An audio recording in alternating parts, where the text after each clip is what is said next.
All right, ready to go today? Right, good? We're having a good week so far? We're having a great week. Come on, great week, Adrian. Let's go. Let's play up there. Come on, let's go. Awesome, man. Last dance in CUSA. Mm-hmm. It starts now. That's for sure. Well, thank you guys for being here. Just came off, really physical practice this morning. Guys, responded the right way. The response that we were looking for. Obviously, not the outcome that we wanted on Saturday. Really, after looking at the tape, it was a tale of two halves. We gave up 185 yards rushing in the first half, 130 of that in the first quarter. Obviously, that is not the standard we play defense on the Orange Swarm, and we didn't come out ready to play. And the second half, I am very proud, however, of the second half at halftime, looking those guys in the eyes and asking, how are we going to respond? It's not what happens to you; it's the response to it. And our kids love this university. Our kids love the Sun Bowl. Our kids love El Paso, and our kids have pride in our program. And they fought, and I'm extremely proud of that fight. It was evident on tape. We held them to 60 yards rushing in the second half.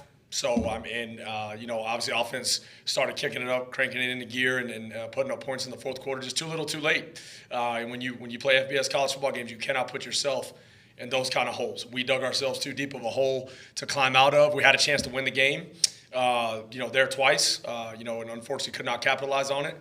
I've got to put us in better situations there at the end of the game, and I got to have these guys ready to play. We got to come out of the gates ready to play, regardless of who our opponent is, and we were not ready to play. And give Monroe credit; they came in, they were ready to go, and they won the game. At the end of the day, I was very, very,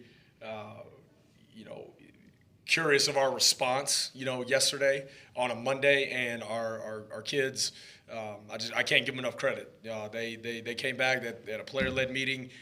They kind of hit the reset button, and I talked to them about we're 0-0. This is conference play. It's a brand new season, and things got to ramp up from a focus standpoint and intensity standpoint. And that was by far our most physical practice of the year that I just came off the field with our guys on a Blue Collar Tuesday. So was very, very, very proud of their response. I think this team is mature enough to recognize how talented they could be, but at the same time, we had to be focused and consistent. And that's kind of the theme of the week, is talking about consistency. Obviously, we know how strong we played on defense, especially in the running game. A key stat that I didn't even know, that was kind of brought up to me by Mark Collar, our offensive coordinator, and I shared it with the kids to show our offense, like how good we can be. Is we're number one in CUSA right now with plays of 30 yards or more, and top 5 in America in plays of 30 yards or more. However, it's kind of like I remember talking to you guys after the UT Martin game. We got those explosive plays, but then it's a massive drop. There's no in between. And we got to do a better job being consistent if we're going to consistently move the ball and score points. We scored in bunches, but we haven't been consistent in that. And so we're trying to continue to tweak and revise the plan to where we can be more consistent, and continue to harp that with our guys. And certainly they came out today and fought to execute that. So I'm very proud of the way we've responded, but unfortunately too little too late in that game. So questions?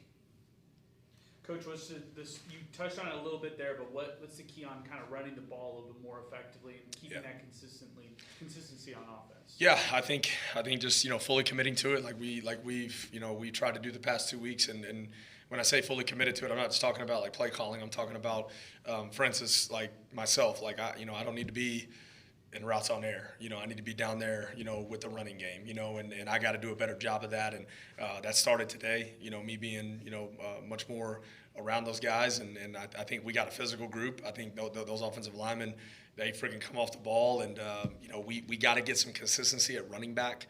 I know we dealt with, kind of guys banged up and in and out and stuff, but we got to find a consistent flow there. I feel that's very important. From a schematic standpoint, I think we're pretty narrowed in of who we are and what we do. But we got to continue to refine technique. I told him today, we were out there doing inside drill, and, the effort and attitude's there, the want-to's there. It's a lot of times it's technique, and we got to you can't be on these emotional highs. You gotta have some poise, and we gotta play technically sound in the trenches. There's a lot of warfare that happens up front that the common eye doesn't see, from hand position to pad level to running your feet on contact, and that's important. But as I've said many times, running game or lack of running game isn't just all predicated on the O-line. We got to get some consistency at running back, but I always believe you get what you emphasize, and so got to keep emphasizing it, harping on it, and it'll come to fruition. Coach, you mentioned that you didn't feel your team was ready to play on Saturday. What are some things that you guys can do, whether that be in warm-ups or the build-up, to make sure that you guys are ready on Saturday to hit the ground running and you don't dig yourself that hole? Yeah, well, losing a football game is the best teacher, and right now I can tell you the focus is I don't want that to have to be something that happens for you to get refocused, but still learning, this team and how they respond to different things. And again, we didn't beat Texas by any means, but we had success, and I thought that we would come out and understand. And I talked to him all week about trust last week, and it doesn't mean we weren't going to coach him. We're just going to, hey, laissez-faire, let you do what you want to do. But there was some trust. The reality is there was trust that was earned the previous 2 weeks, from the Martin game to the Texas game. And so, therefore, I was very clear that I trust that you guys understand what we need to do this week to beat Louisiana Monroe and the standard of practice that we need to have. We didn't execute that. We didn't execute that to the fullest extent that we could. Coaches got to coach better. We got to be on top of stuff more. We got to coach it. Like that old moniker of you shouldn't have to coach effort. Yeah, you do. Like you got to coach effort. Like every single day, that has to be something important to you as a coach, to coach your position, to get them to play extremely hard and to be focused. So it starts with the coaches. It starts with us coaching better and having our guys dialed in and focused and ready, and then leaders on the team taking that and permeating that out. And unfortunately, this group, we got punched in the mouth. That's straight up what it was, man. We got punched right in the teeth, and you know what? We kind of looked around like, oh baby. And then second half, we said, okay, we're punching back. It was too late though. So it's a wake-up call for our team and our program and our organization. And the thing I loved about today's practice, the best thing we can do now is it's not what happened, it's the response. And the response that we chose Monday and today thus far this week was to come out and practice really physical, coaches coaching with their hair on fire and coaching effort. Again, we want to be, that should be our standard all the time. It's unfortunate loss has to, get guys ramped up to do that. But, when we learn to play at that standard, no matter what the situation, we're going to turn a real corner in this program. So we're working towards that. And again, our kids called a player-led meeting, man. I think that showed a lot. Like these kids care.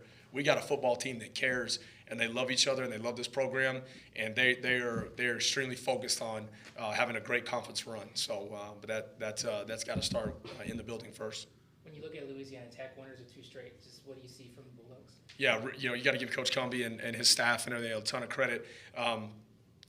Very physical program. They play extremely hard. You can watch the LSU game. Their defense is flying around. Their defense is one of the tops in the league. They're the number 1 rush defense in the league for a reason, and they got a great scheme. They let their kids go play. Those 3 linebackers are as good of linebackers as we're going to see the rest of the season. They're special, and give their staff a ton of credit for retaining. I believe it's Fields, if I'm not mistaken, number 10. Yeah, Colby, I want to give him respect because I love watching that kid play. He plays linebacker the way it should be played. He flies around, and I'm sure there's a lot of Power 5 programs trying to poach him and give their staff credit for retaining him. He's a heck of a player, as well as the rest of their defense. On offense, I think that they've done a great job of adapting to their personnel. I'm not really sure what kind of has transpired at quarterback. The guy that started for him last year, Bullock, I'm not really sure, if he is injured or lost a job or whatever. I'm not sure what happened. But the guy they got in there, Baker, right now, is a dual threat, and he's physical in the run game. They're a running team. It's going to be very similar to Louisiana Monroe, this team that we just saw. They're going to come in here and try to run the football, and they got a great plan with it. They run the stretch real good. They come off the ball up front. They're very well coached, and they're playing inspired football right now, and they're playing with a lot of effort. So we got to be ready. Just building on that, just talking about La Tech's defense, the lead conference and scoring defense. I guess how much more of a responsibility do you guys feel to put points on the board early on Saturday, knowing this offense is still trying to find some sort of consistency? Yeah. We always feel that responsibility no matter who we're playing, but especially when you play a team like this, that this is going to be a ball control, slow it down, run the ball, play defense, that umbrella stuff I've been talking about. Keep everything in front. Let's come up and tackle, and let's not give up points. And that's going to be and that's how they've won games, and they've done a great job at that. And that's going to be their plan against us for sure. So we've got to do a great job. Kind of goes back to, not just being, occasionally great. I want to be consistently good. And there's just times on offense where we're occasionally really, really stinking good and explosive, as you saw in that fourth quarter. Then there's times where we're super inconsistent. So we need to find a level of consistency to help our defense out, and a level of consistency to go put points on the board to give those guys a chance. Did you identify some things there in the fourth quarter, in the last part of the second half, and also, what is kind of the identity of this offense? Yeah. I think the identity of our offense is, we're a tempo-based system, and we're still committed to the run, and we're going to challenge you down the field, and then we're going to get the ball out of our quarterback's hands and play RPO football, as well as getting the ball into our playmakers in space. That identity has never changed. We just got to adapt, every single week to what we're seeing, and in the fourth quarter, I think guys just cut it loose a lot. We had guys cutting it loose, and then getting free in the secondary. And to be transparent with you, there's a couple times, and I say this, we threw the ball 50 times, and I think we gave up 3 sacks, which honestly, again, I want to give up 0 sacks, but throwing the ball 50 times, you're going to give up some stuff. And I thought, honestly, our protection overall was good. There was a couple where we had some critical MAs where if we're just in the right place, we got guys running wide open in the second quarter that we missed. And we kind of went back and looked at those, and we're like, it's still there. We just got to protect it. And the ones that we did protect, we got off, and Malachi saw the field well, and our receivers played very explosive. Again, we played very inconsistent. We've got to do a better job catching the football, but we played very explosive, challenging them down the field. Going back to kind of your game plan from this past week, Coach, that opening drive going all the way down, just not coming out with the points. How do you just get the 7 points? Moving forward and capitalizing. Well, I like to think we dang near scored twice on that drive. We scored to Jaylen Brown on the touchdown pass, and we get a holding call. Those are just detrimental, and that was about a 15 or 16 play drive, if I remember correctly, or it was double digits for sure. We got tired up front, and that was one time we didn't move our feet, and they called the hold, and got called back, and it was a hold. It was, and but when you get tired, you got to trust your technique. You got to strain through that, because that costs us 7. And then again, going forward on fourth down, we're going to be extremely aggressive. We're not a conservative outfit, and we're going to be aggressive, and especially that close. I trust our kids and trust our offense to get that. And then in the event that we don't, hey man, we're playing great defense. We got a long field, and there's no excuse to not execute that fourth down play, and there's no excuse to to let them score in 3 plays from their own 4, whatever. That's not who we are. And but going back to that offensive play, we just got to execute. We had a good scheme. We executed in the right places. We just got to relax, focus, and make a play right there. Malachi threw a good ball, and we just got to finish. Do you have an update on Kenny's status? He'll be game time decision. It's going to be a day-to-day thing with him. We're monitoring, so hopefully we'll get him back. We'll see. Back to Malachi, just your assessment on his play. What did you see on those 2 last interceptions? Yeah, so number one, I thought he saw the field really well. Where there are times where his eyes were in the wrong spot. Previous couple games, very minimal. This game, super dialed to the plan. I think there's a couple throws where he could have been more accurate for sure, but he saw the field really well. The best thing is he felt the pocket better, and that's something we've really been emphasizing. Is there's a play as we're going down towards the LKD. That's again my favorite play. It won't be on ESPN or nothing. He scrambled for 2 yards and went out of bounds. But to me, he stepped up in the pocket, tucked it, didn't force anything, got 2 yards. We stay on schedule that way. 2nd and 8, okay, as opposed to we take a sack or we throw a pick in the red zone or something. I just think he's showing a lot of growth and maturity in that regard.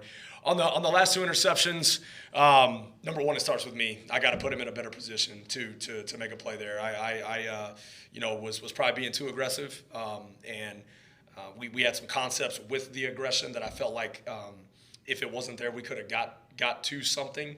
But again, I don't need to put him in those spots. I need to do a better job of putting him in positions where take what the defense gives him and we can march that ball down the field. Certainly, in those situations, regardless of what it is, can't give them the ball back and give them those opportunities, either take a sack or throw it away, get back up, and let's play next play and give ourselves a chance to win. But with his play down the stretch, the play of our offense down the stretch, it gave us the opportunity to go down after convert that 2-point play was huge. That Hassan caught, that was big.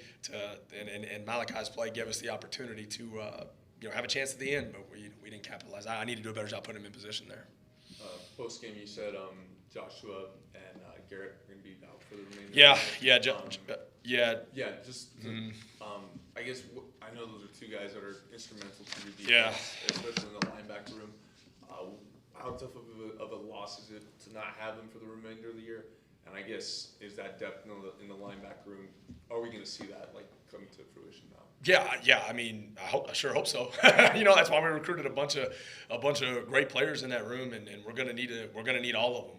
And there's probably some young guys we're gonna have to rely on too. And it is what it is. Yeah. So obviously, when you lose, two vocal. I think the thing that Josh and Garrett bring, not only how hard they play, how physical they play. I mean, they embody everything in this program we want to stand for. The thing that you lose the most of those guys is two really strong vocal leaders. But the cool thing is those guys, they've been with us for a while. They're captains. Like Josh Rudolph today at practice got his crutches, throws his crutches down. Yeah, CJ, my trainer's gonna hate me for this. He didn't do nothing detrimental. He threw his crutches down and he led the stretch.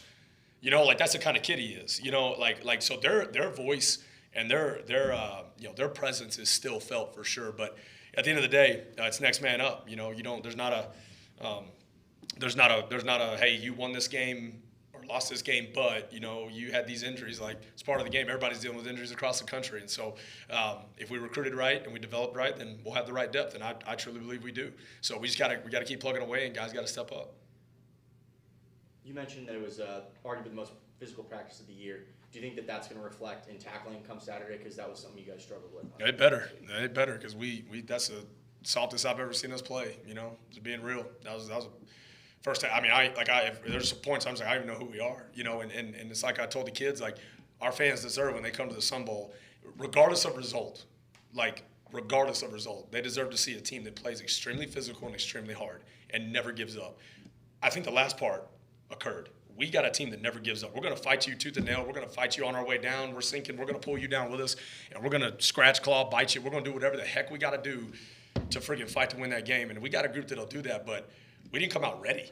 And that's the biggest disappointment. And I challenged our team Monday to look internally as to why we didn't come out ready. I'm looking at myself first. Why did I not have these guys ready to play, and as the leader of this program, I'm always going to look at myself first in that regard. And then, we got to look internally in the locker room. Why are we not focused and ready? And there's a lot of reasons and variables to that. And I think our guys, again, I think that player-led meeting really helped them, like with soul searching, and they called that on their own, and I think that they got a lot of things out in that meeting that were like, hey, we got to lock in, and it reflected today in the physicality. I can tell you this, that's the most physical probably in-season practice we've had since we've been here, and we needed it. We needed every bit of it, and to our kids' credit, they responded. Won a bunch of dudes that I told them, I said, I'm just telling y'all, these next 2 days of practice, man, it's going to feel like fall camp. It is what it is. We're not going to play that way. And I honestly, and this, no disrespect to our opponent, anything, like, I didn't care about the looks. I don't care. I want to see us play hard. I want to see us get back to who we are, because that ain't about anybody else. It's about us. We're playing UTEP on Saturday. We ain't playing nobody else. And those guys went out today and practiced that way. And so I saw a lot of good blocking, a lot of good tackling, a lot of good pad level. It looked like UTEP minor football again. So, again, but that's one day. We got to do it again tomorrow, and we got to keep getting better. So, what's the plan at running back position right now? Well, we're gonna keep rolling our guys, man. Keep playing. I mean, we got running backs to go play them. You know, we got Hassan Wilson, we got Ashton Emery, who got a little banged up in the game, so he's, you know, we're monitoring him and seeing, you know, where he's at, right? You know, then we got Marquez Taylor, who, you know, we feel like can give us a spark, and then, you know, the young buck Elijah McCoy, you know, who's a really physical runner, and so, you know, right now, you know, we're gonna, you know, get those guys in, and I trust Hassan's still averaging 7 yards a carry or whatever it is. I know he had the big one, but, you know, he's still doing a really good job, and, you know, we can't panic. We got good running backs. You know, we just gotta get them in a rhythm. And I told the team this too. You know, we got out rushed and all that stuff. But the, you know, the play calling was, you know, 50 some odd passes to 25 runs or whatever. You know, whatever. But I don't want to be that drastic with that. But the score, you know, situation always dictates your play calling, and it always overrides, you know, what's going on. Situation's got to drive everything that happens in football. And when you're down that many scores, you know, I felt like, you know, the best opportunity for us was to get the ball in the air. We didn't need to shorten the game. We needed to lengthen the game as long as we could to get us back. So there's a little bit of give and take there, Brett, with the lack of running game. You know, I'd like to be in a position in the second half to run the football more, to solidify and end the football game. But certainly we went in halftime, I think it was 24-7 or whatever it was, and then we had a critical fourth down. We could have converted backed up in our own territory, and we didn't, and then they scored, and so it's 31-7, and at that point we needed to, we had to throw it in the third quarter, fourth quarter to give ourselves a chance to get back in that game, and we did. But the play balance got out of whack. So I'll run it, but we got good backs, man. They got to relax and play, and I trust them. I love them to death. They work their tails off, and they're talented. We just got to find our rhythm. You know, I think we found our rhythm in the passing game. I really, you know, again, we got to clean the drops up, but I think we found a rhythm in the passing game, and we got to find a rhythm in the run game, and we will.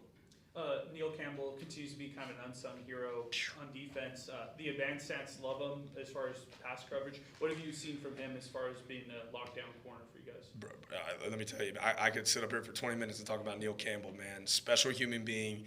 Like, when I'm talking about that physical practice today, first play of our practice today, it ain't the linebacker, it ain't the safety, it ain't nobody. It's the freaking corner showing up at the, you know, for a -1 gain. You know, like that's how physical this kid is. I mean, he tackles like a linebacker, covers like a corner, and I love everything about him. He's big, physical. He's a stud. I mean, he's one of the few guys that, you know, played pretty consistent in that game in terms of their effort and physicality. I think the sky's the limit for that kid. You know, he's got a bright future. I noticed Malachi go into the locker room at one point, then Shea comes in during this 2-minute drill at that point. What did you see from Shea at that time? Is he the kind of go-to at that second quarterback overall for you guys? Yeah, I wouldn't, you know, somebody asked me that too. Here's how I view that. Malachi, we weren't really sure what was going on, so we wanted to get him checked out. At that point in the game, I've always kind of told you this, we're always going to have some, you know, like Shea, you know, each week, you know, if the defense gives us the look that we like and we feel like, you know, he'll have a package. You know, there's some weeks he will, some weeks he won't. And last week he had a package based on what we were seeing. And at that point in the game, I felt like it's not necessarily, you know, he's the 2 or Skylar's the 2. I mean, heck, I'll play all 3 of them if I got to. You know what I mean? I don't care. But, like, in that moment, our defense, you know, was struggling with the run, and they've been on the field a lot. So I felt like, yes, do I want to go score before halftime? That'd be great. But here's what I want to do is I want to chew the clock a little bit to give I do not want our defense back on the field before halftime because I could tell that we were winning. That's kind of part of game management. So I felt like the best decision was to get Shea and run his menu. You know, I saw, you know, he is so talented. And when he plays with poise and takes what the defense gives him, man, he's really good. And I think those reps are just invaluable for his career to where he can settle in.